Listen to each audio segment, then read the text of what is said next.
Now, I've already told you parts of this story before when I sent you the Stormtrooper figure. Was that around Easter time? A long time ago. And this story, When the Desert Wind Turns, is the story of Davin Felth, and he joins the Imperial Army at the age of 18 and travels to the planet of Karida to begin his training. And during his training, he proves himself to be a very capable and superior soldier, and he's given the chance to become an AT-AT driver. And the first time he takes command of a real AT-AT, he's attacked by rebel ships, but he's able to destroy all his attackers. And he's the first trainee ever to do so.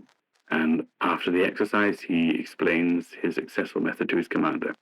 And his method is he makes his AT-AT crouch down to protect his vulnerable legs. And of course, we see in The Empire Strikes Back how easy it could be to trip an AT-AT over. However, Davin's commander doesn't appreciate having the AT-AT's weaknesses explained to him, so he expels Davin from AT-AT driving school and sends him to Tatooine as a simple stormtrooper. And during the search for R2 and 3PO, Davin sees the Empire's evil up front. His unit attacks and kills the Jawas, and then it's sent to murder Uncle Owen and Aunt Peru. And later on in Mos Eisley, Davin is attacked by Het and Kick, what's the Jawa from the story before last.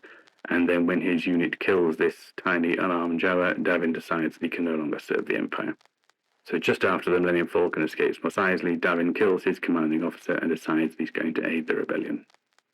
Though he doesn't actually say how. This is one of the longest stories so far, like the story about the Jawa, and it takes in pretty much all of Star Wars from the blockade runner right up until the escape of Mos Eisley, and it fits in nicely with the Jawa's tale and gives a different perspective to what Het and Kick was up to.